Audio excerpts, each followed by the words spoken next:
What's going on, everybody? I am in the office doing my Wednesday morning flow as I always do, and I just wanted to share with you a reflection, something I've been thinking about over the last little while.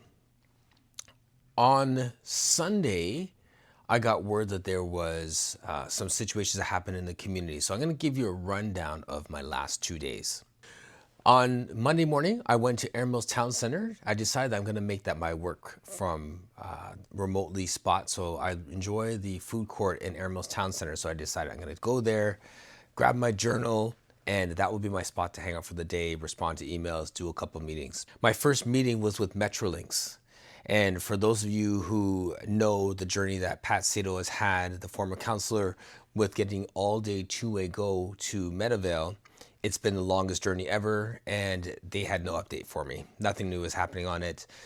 They did point to the fact that Kitchener has some advancement on the Kitchener line, and that's hopeful for Meadowvale, but nothing really solid.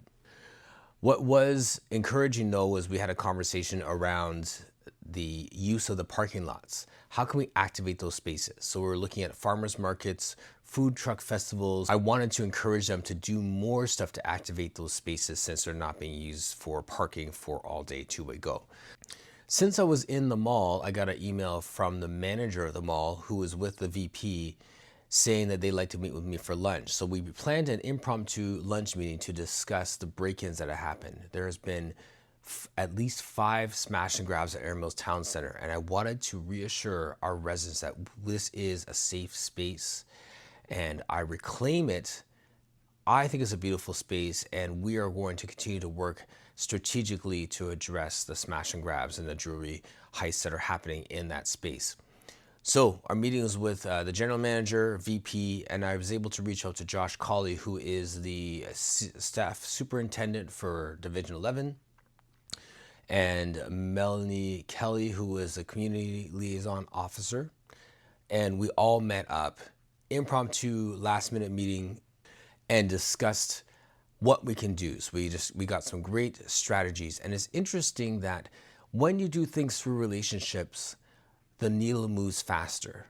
Both sides had emails that had gone back and forth, suggested to have fake jewelry, to wear body cams for the security guards, to have license plate recognition cameras in the parking lots, paid duty officers, and balance that out with officers who would come and do patrols from our CERT or our DMU unit.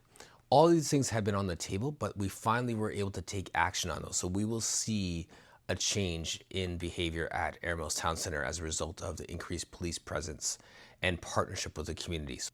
Tuesday, I had the opportunity to go to Startup Canada, which was a conference for small businesses and startups. Why is that important? Because so many people in Ward 9 have a cupcake business, a logistics company, a coffee company, a soap company, and all of these small businesses, all of these side hustles can actually become scalable, sellable businesses. So I want to arm myself with the equipment and the resources and the education to be able to help you and point you as our residents in the right direction so that you can grow and prosper. So these are the things that are important to our residents, and that's why I want to take the time to learn and to continue to amplify not only the amazing work that IDEA is doing, but our entrepreneurs, to encourage them, and for our budding and emerging leaders within Ward 9 to show them the ways to find access to funding and resources and mentoring to be able to grow their business. Tuesday at noon, I was with the Meadowvale Business Association. I'm on their board, and we help small businesses to large businesses within the Meadowvale area to network and to share resources. These are the type of things we want to do to support our big businesses.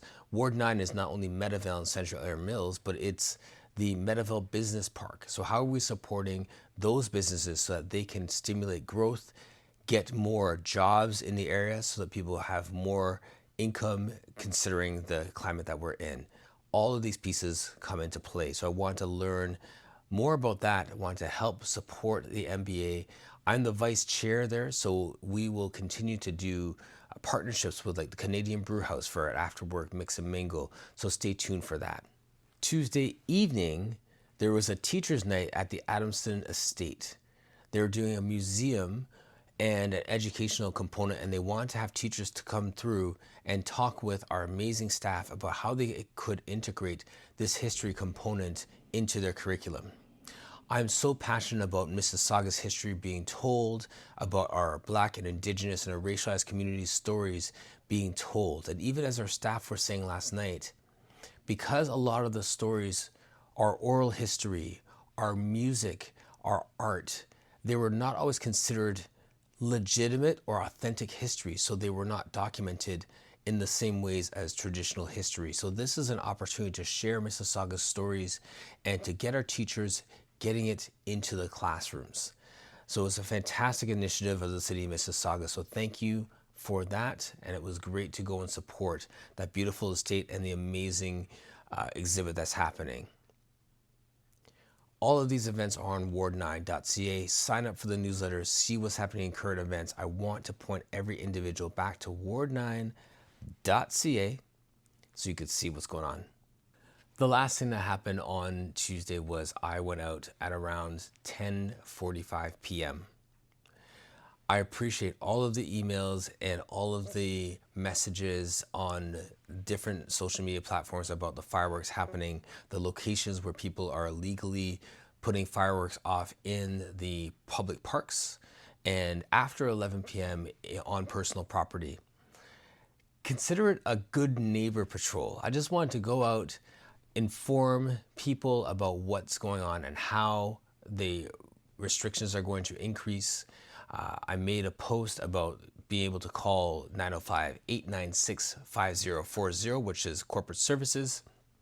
If you see people using fireworks in the public parks like Lake Aquitaine or over on Maplewood or the other spots that people said. So that was my evening. I got home around 12:30, made a post about the bike lanes as well. The reason why I'm saying all these things, this is not a woe is me. This is actually a I love this job moment. I feel like this is an amazing opportunity to be here to serve while I have the energy to do it in the place where I grew up. And I do not feel discouraged. Actually, I feel encouraged. I feel empowered because in the last 2 days, I have empowered so many different communities. I've been blessed with the opportunity to meet with different people. And the people that I remember from knocking on doors are the people that are in front of me when I'm talking about small business or when I'm talking about accountability for our education and our enforcement when it comes to fireworks. The way that I look at this is there is a difference between employment and deployment. Many of us are employed. Many of us have a job, but few of us are actually doing our work, doing the thing we are called to do. And I would encourage you to do the thing you're called to do. It's not about you being employed, it's about you being deployed to do your work. So in the same way that I could get home at 12:45 last night and be here at 5:45 this morning, is the exact same way that many people, the amazing people in our ward, do their jobs. And I've enjoyed meeting you, seeing how you're growing your small business, seeing how you're growing your family, seeing how you're volunteering in the schools and doing great work. Continue to do the thing you're called to do. Do your work, I will do mine, and we will continue to make Ward 9 better every day.